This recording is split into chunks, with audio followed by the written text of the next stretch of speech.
Welcome everyone, my name is Patrycja Rozwora and I'm the host of Kitchen Conversations, a platform to speak about contemporary art from so-called Eastern Europe. In each episode, you're gonna be introduced to one artist, sometimes also a collective, whose visual or activist practice sheds light onto the complex former socialist region, with all its histories, cultures, languages, foods, but also traumas and their inevitable contemporary consequences. The podcast is a fully independent platform existing since May 2020. If you enjoy the monthly conversations, you can support me via Patreon or share the episodes with your friends or via social channels.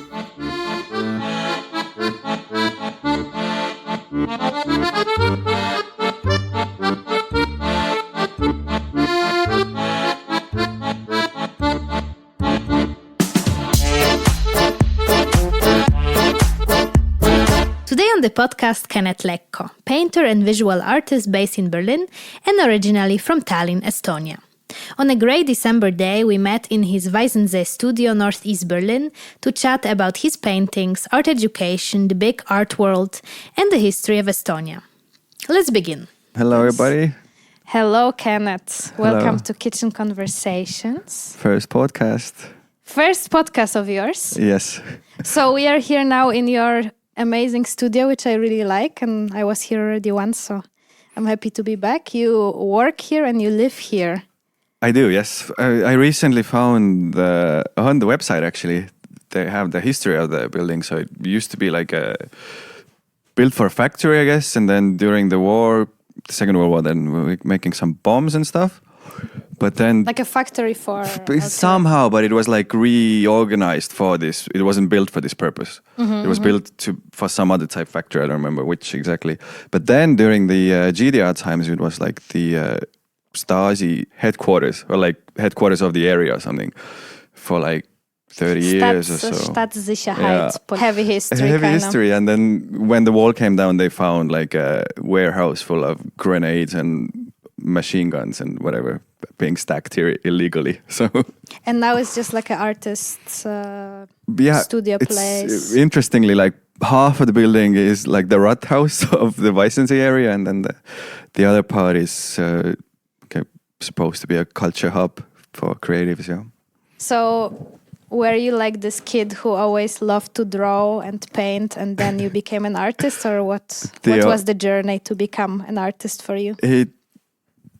It really was an accident for me. It was the opposite. I mean, obviously kids like to draw, but not everyone actually. Yeah, but when you're like 3, you know, so like obviously my mom can pull like a picture from a photo album and be like, yeah, I was made to be an artist. Just look at it, you know. But not really. Like through school, I hardly had any. I was interested in culture later in high school, but more in like reading, poetry, and movie studies. And then, as many young people do in my late teens, I fell into existentially questioning the meaning of everything. So got rather depressed, actually, even.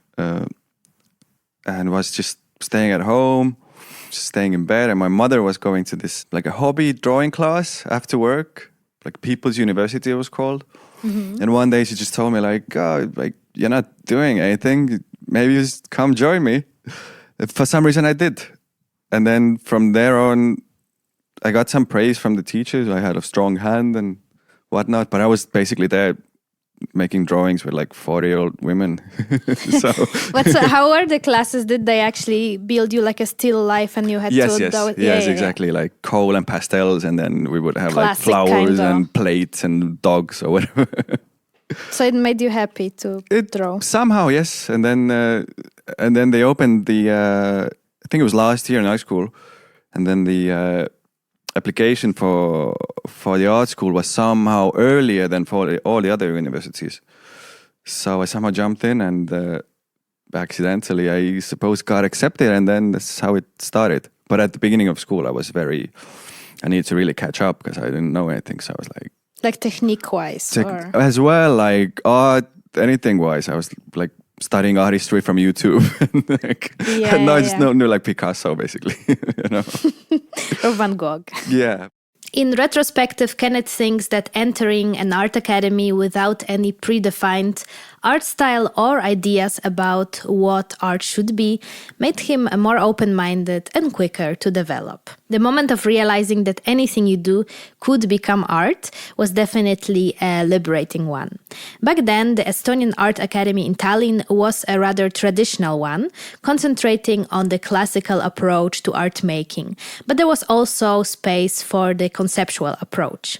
And from rather early on, Kennet knew he wants to become a painter. His very defined painting style developed while creating work and is inspired, very broadly speaking, with the life around us. He also likes to define his artwork in the framework of Lowbrow or Lowbrow art. That was an underground visual art movement that arose in LA, in Los Angeles, in California in the late 60s, and was a populist art movement with cultural roots in the underground comic, punk music, tiki culture, graffiti, street art, and so on.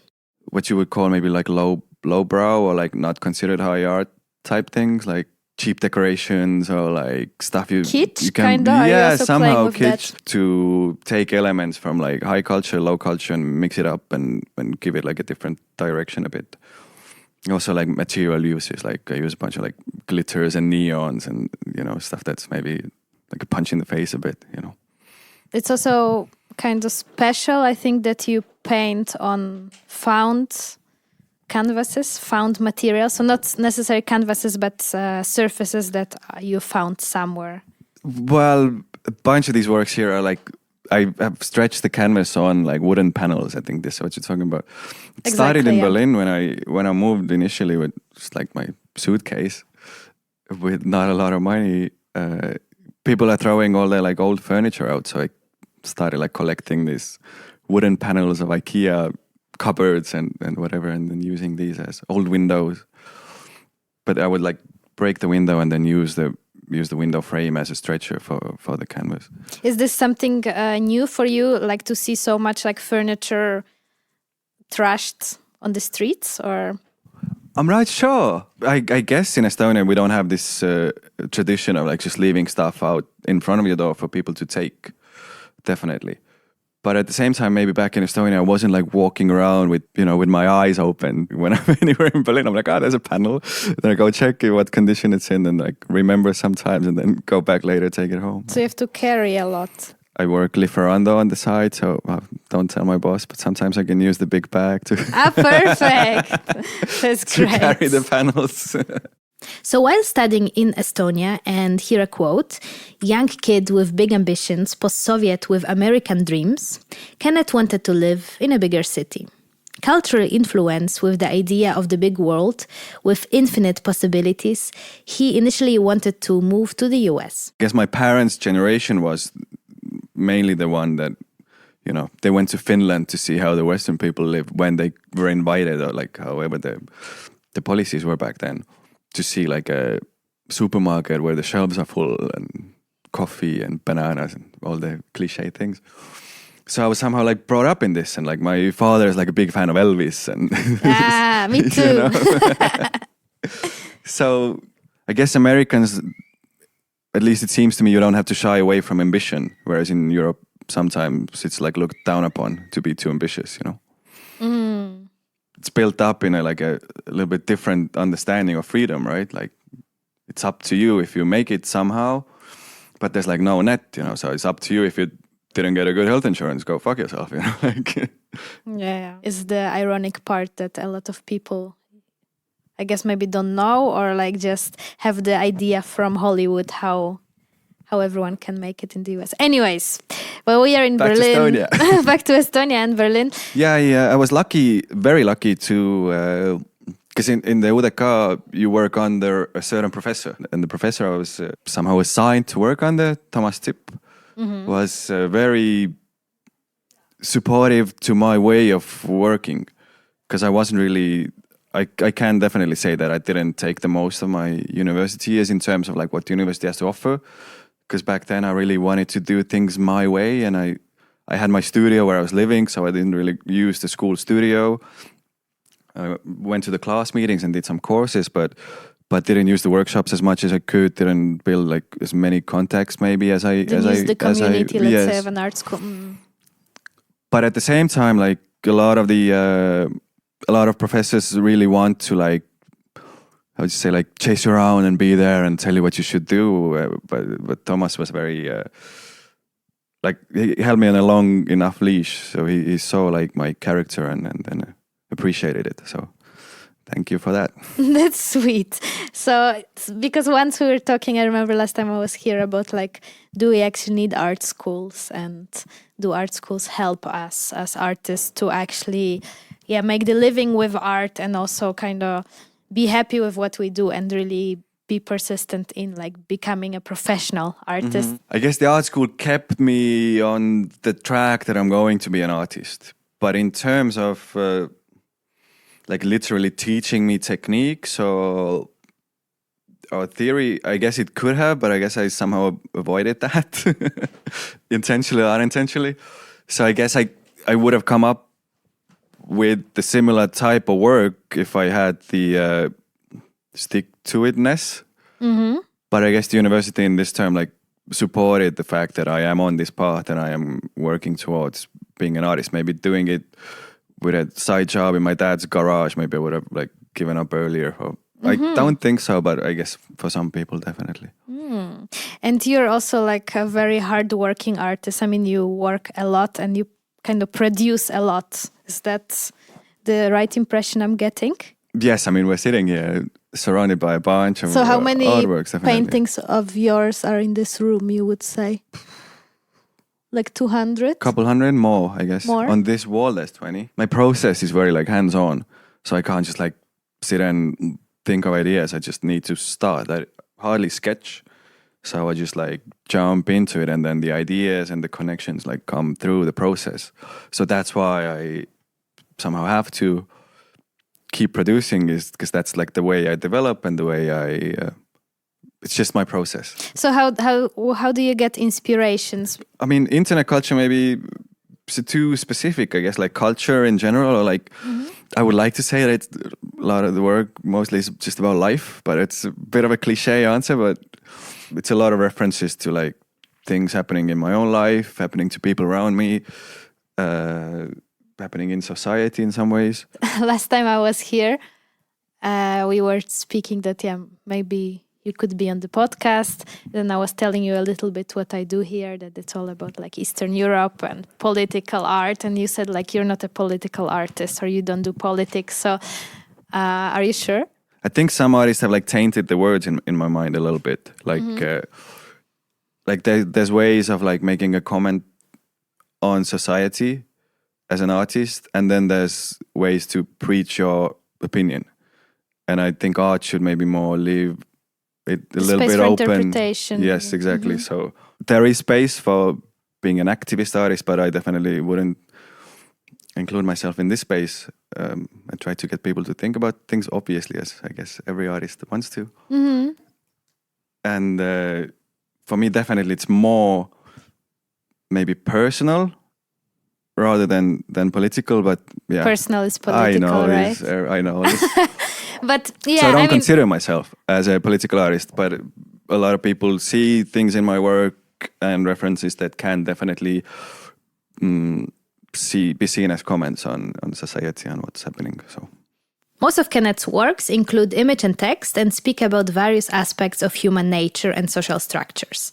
Some of the themes I recognize when looking at his art are love, desire, loss, death, addiction, mental health, power. His paintings play with various recognizable symbols, among many those from mythology and religion. He says, I think my interest in mythology and these symbols come from the fact that times change, yet human nature with our struggles and challenges that need to be overcome stay quite the same. Of course, technology changes and science develops, but it feels to me that on the personal and emotional level, a huge part of the human experience tends to go through repetition.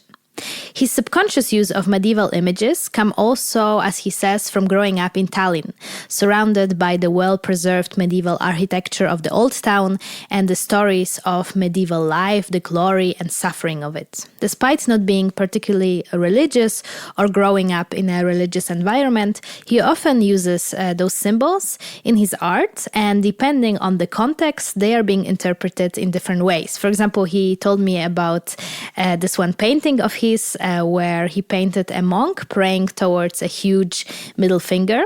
And the image was shown in the German TV, but it was actually blurred out due to blasphemy. And yeah, he didn't actually intend the picture to be particularly like a point about religion, rather to show what people value in a kind of symbolic way. Nevertheless, since it was shown in Germany, where quite a big part of the society is religious, it was actually seen in this context and treated as something offensive. And it's not so radical, perhaps, to say things most people agree with, you know? So... Yeah, there is something to it for sure. It's like holding up a sign, I'm against war. I guess most people are, you know? So who are you preaching to? Yeah, I guess you should maybe act how you are against and not just the thing is like there's more nuance to it, I guess, than just like a... I don't know, I want to step on anybody's toes here, but there's more nuance than just like a direct statement, you know? Like you can write a book about a certain topic in a way that it's using metaphor rather than boom, boom, boom. That's what I mean, you know. Kennet did have strong ideas about the art world and how the contemporary scene looks like.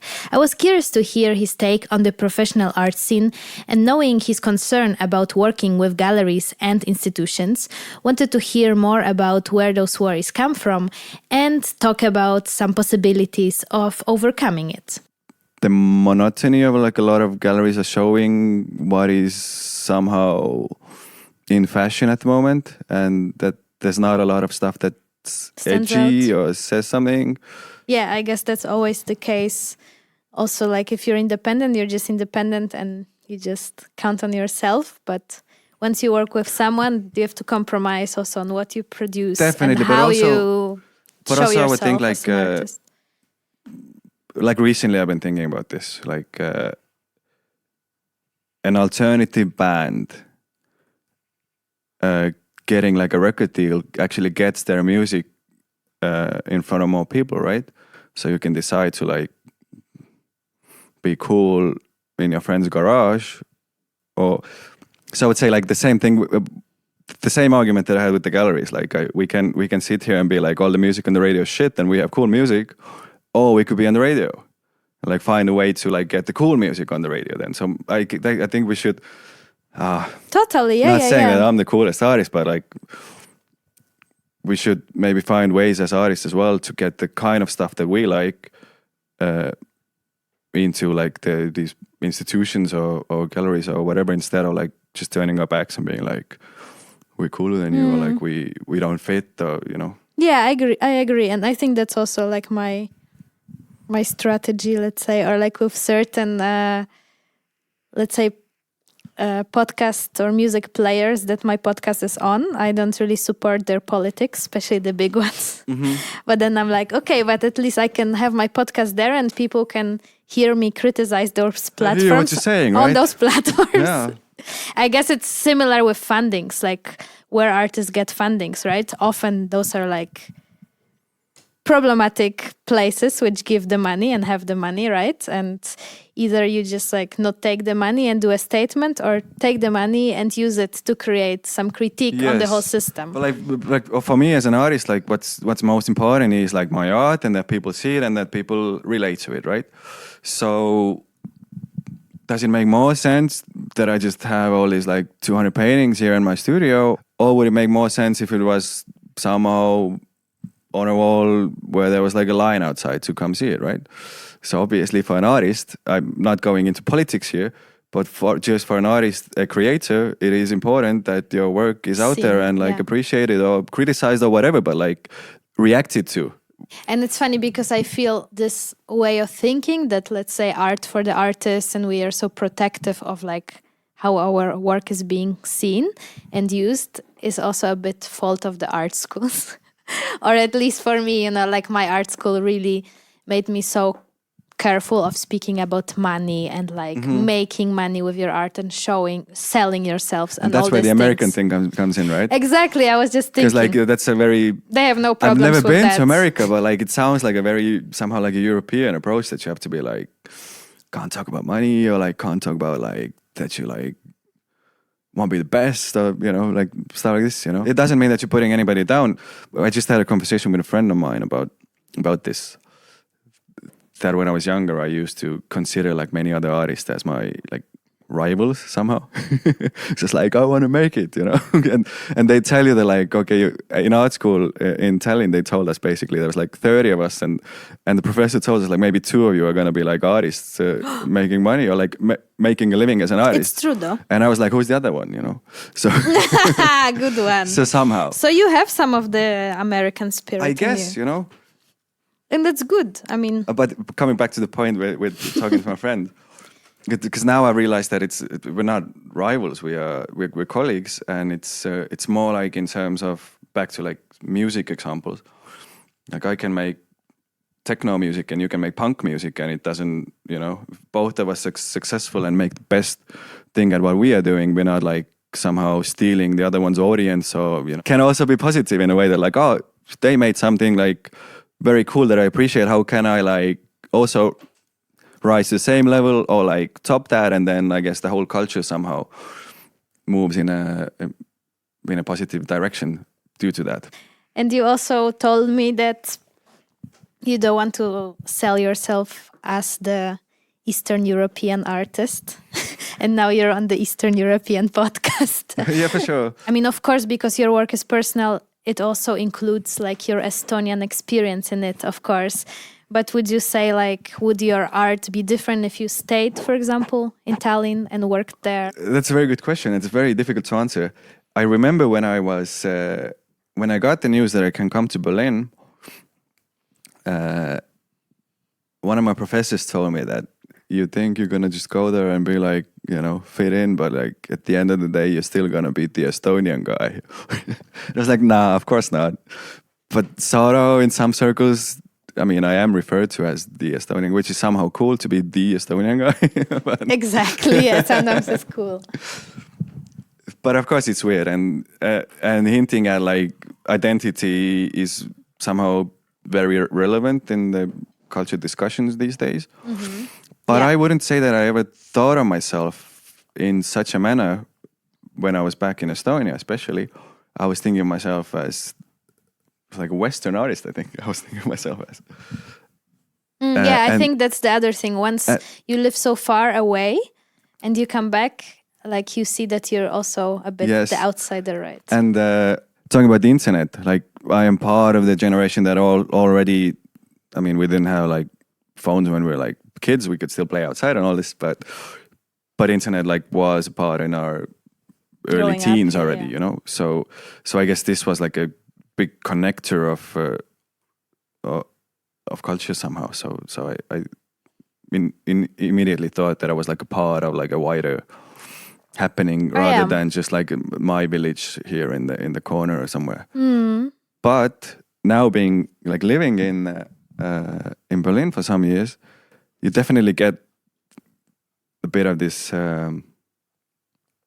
like longing, or like I have an Estonian flag on the table here, and like you start to think of your identity a little bit like as like you check news from home and stuff like this. So, which I didn't even consider like this before, like my identity so strong. Burn any bridges here, but I guess in Estonia there's talking about the Western tendencies and all this. It looks like in the main That's scene. where I'm going. In the main scene at the moment, at least, it is a little bit that we're looking up to like how people are doing it like abroad and wanting to like make like a copy of a copy of something. Mm. You could be sitting at European terrace bar in Berlin with like built up cheap wood and like with nice lighting and a DJ in the corner, and you could be sitting in the same place in Estonia. And but is that language, nice? Maybe it's if nice, the language right? wasn't For different, people you wouldn't. living there, is that? Yeah, definitely. No, for sure. I guess the thing came up between the two of us because I was talking about this other interview I did where somebody asked me if I consider Tallinn to be the next Berlin. So that's where it came from, and I would prefer if Tallinn was the cool Tallinn, not the Next Berlin something. number 2, you know.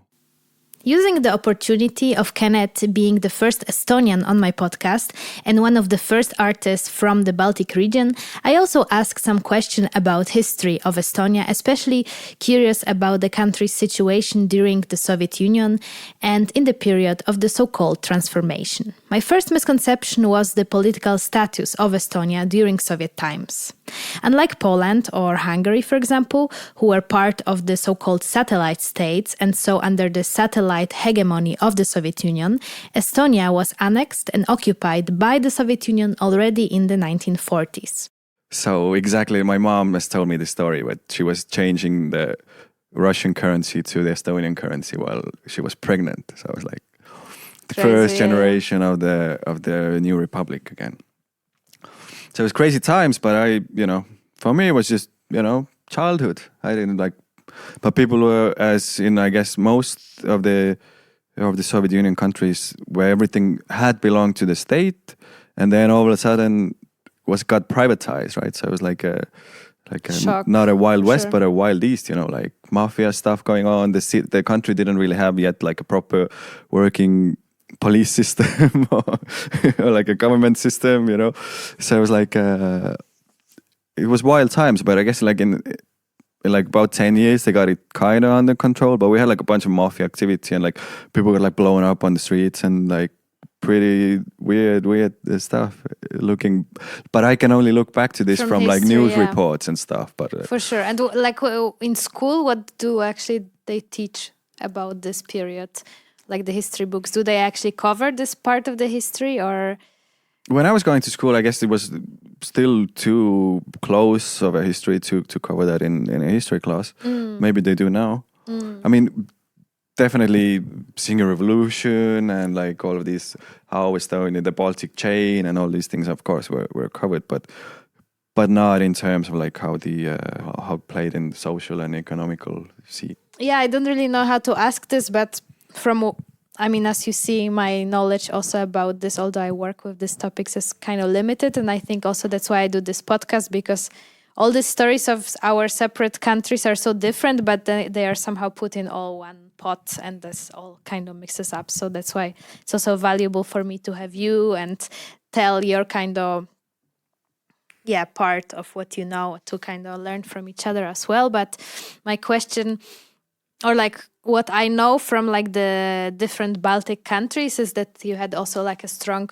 Russification and a connection to the language, and that's still like a very visible thing today. Definitely, like going back home now, I notice it more somehow than I did when I was living there. That like, oh, so many people speaking, but also could be because like we have a bunch of refugees now from UK and all that. But yes.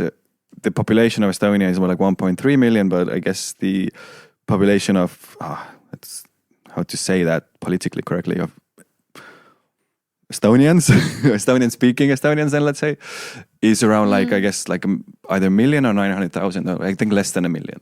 So we have like 1/3 of the population are I might be wrong with the statistics here, but somewhere around that. Again, I guess in Tallinn it's like 40% or so. And that was because people from like Russia were coming during the Soviet Union times to work there and settle there with their families, or yes, they were, well, I guess imported as workers. Or I as I assumed during the Soviet Union, that to demolish the national identity of places, they tried to like ship people across the Union so that they I don't know. Basically to get rid of like national identities and have like this union identity idea.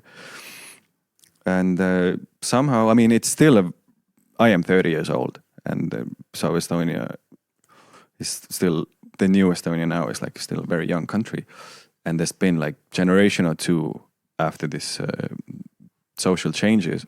So I wouldn't be like super gloomy about this, but you can definitely still see that there are like two parallel societies somehow. Like you can live your whole life in Estonia speaking Russian, only basically bumping into people who speak Russian and can get by well. So, but would you say, I guess now after the full-scale invasion is different, but would you say it was rather like those communities were living next to each other in peace, and it was rather like somehow... that's difficult to say.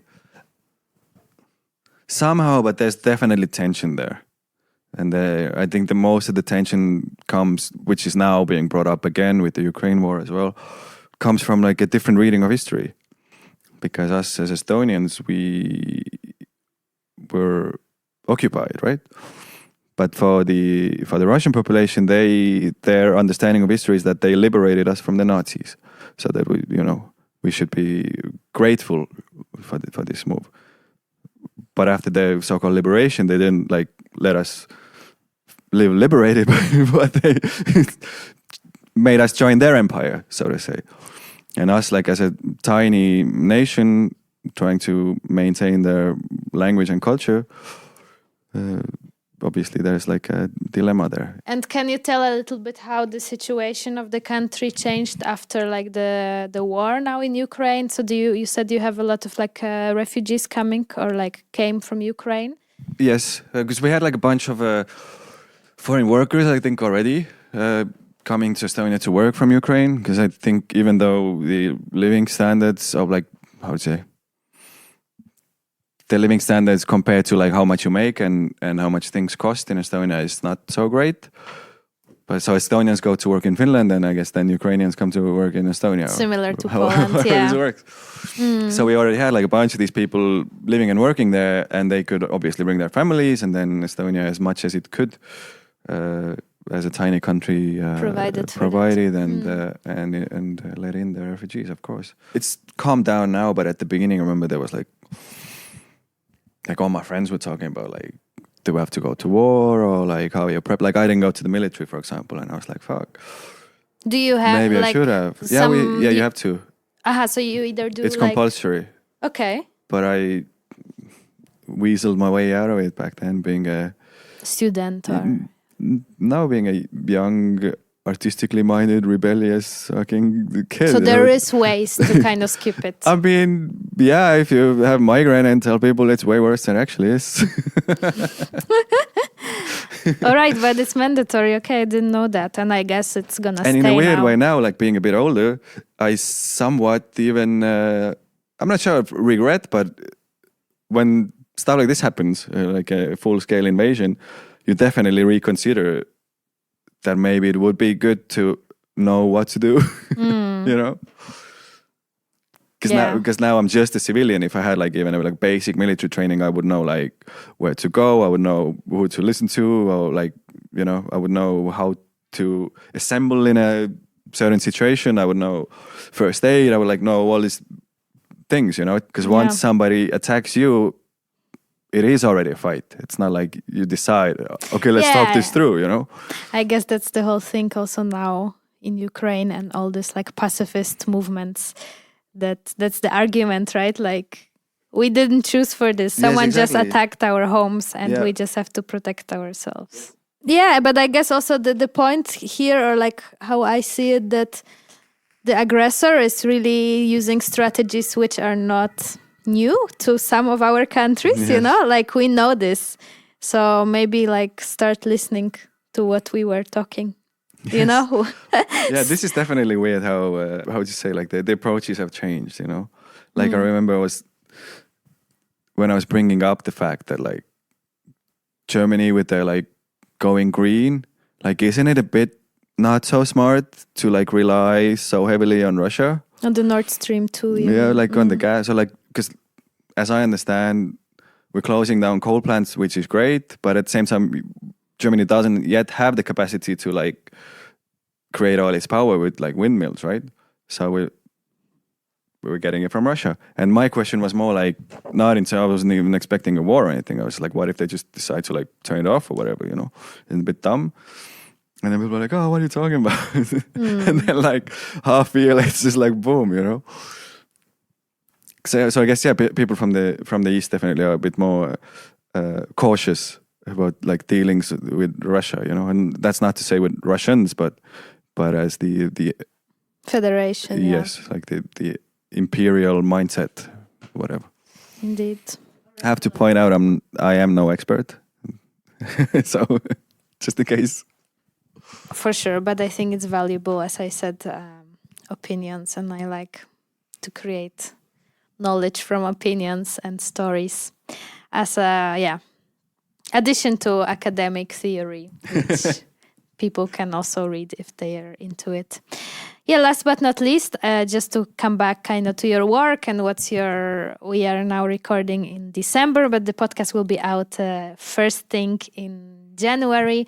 Ooh. So, what's your kind of ideas for the new year as an artist, as in your practice? Like, do you want to do some crazy big pieces or like super small ones, which we see here in the back, or topic-wise? Do you think like this, or you just go with the flow and create whatever comes? As I said, like it's a very like process-based style of working. So I guess I do go where the art takes me somehow in terms of like what I'm making, but plans definitely more like to professionalize the studio and like finally. As I said, I'm 30 now, so it's time to grow up a bit, you know, like get my office in order and like work on stuff that I know I should have been working for a long time, but I've been like postponing. So some background work that maybe when you first think that you're gonna be an artist, you think you're just gonna be like painting in a studio, but that's actually like a lot of administration, and I still am not very good at this, so definitely have to. But you have some good people helping you. That's very true. Yes. Rebel Art Management, shout out. Yeah, some little promo for them. Well, last but not least, classic question about food. You know that I just published a cookbook, and I collect recipes or taste. Doesn't have to be a recipe, but something which you like from a place which is home for you. Favorite home food that you could share here on the podcast. All right, but that heavy has to be something my mom made, definitely. There's this cake. I don't know how to like explain this in English even. I think she got the recipe from my grandmother, and like she always used to make this for my birthday and for my father's birthday. And I can definitely get you the recipe from her. I have to then. Amazing, yeah. But I think there's like caramel in there, and then like what do you call like oats? I guess it's like covered in oats, like slightly fried or something. After our conversation, I tried to Google an Estonian caramel cake with oats, but I couldn't find anything concrete. As it later turned out, the recipe was first made by the great-grandmother of Kennet, who later shared it with Kennet's mum. Her nickname was Memm, so the family simply called it Memm's Oat Caramel Cake. It was not only the taste of the dessert, but the whole story behind it that made it so special and unique. Right before Kennet's birth, on September 25th, his mother was preparing a party to celebrate the 25th birthday of his dad. That was supposed to happen the next day. Big party with a lot of homemade food and lots of guests, as it was done in the 90s. The food was pretty much done, and the only thing that was left was Memm's oat caramel cake.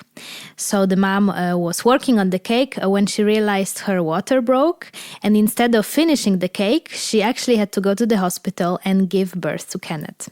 Since then, the cake became a very symbolic thing in the family and was always there for either Kennet's or the dad's birthday. But like otherwise, I don't know, like the basic. Yesterday I was just going for like herring, so I'm gonna make like herring with boiled potatoes and sour cream, and like this somehow like the basic stuff. But it's, you know, A friend of mine told me that I'm cooking like very old school.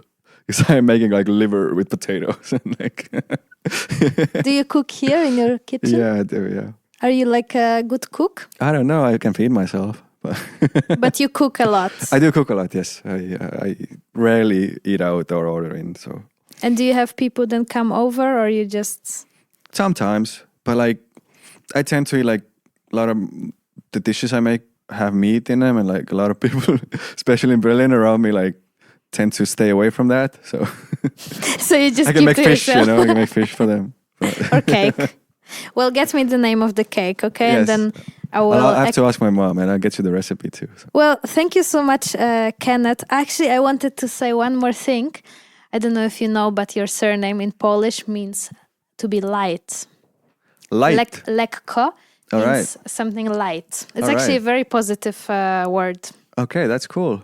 Yeah, and it's very- written exactly the same. Yeah. Mm-hmm. Okay, and I have tried to check the background of the name, but I have no clue. It's like some people say it's Scandinavian, some people say it's like might be Polish. Us Estonians are like very mixed through history of like by being invaded, people traveling. Like I have like Russian, Baltic, German, Scandinavian, like all types of a mix. But with the name, I'm not sure. One thing I do know is that like apparently everybody in Estonia with this name are related. So it's like a very rare last name in Estonia. So not many of us there. So happy holidays to you and happy new year to the listeners, I guess. Yeah. Yeah.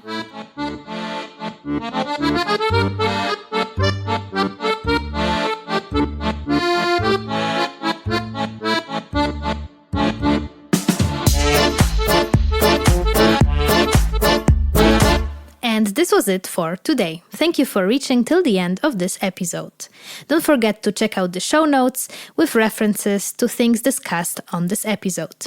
If you're into cooking, you can also have a look at the Kitchen Conversations cookbook, a collection of favorite home dishes recommended by the first 17 artists who appeared on the podcast. Stay well, and we hear each other soon.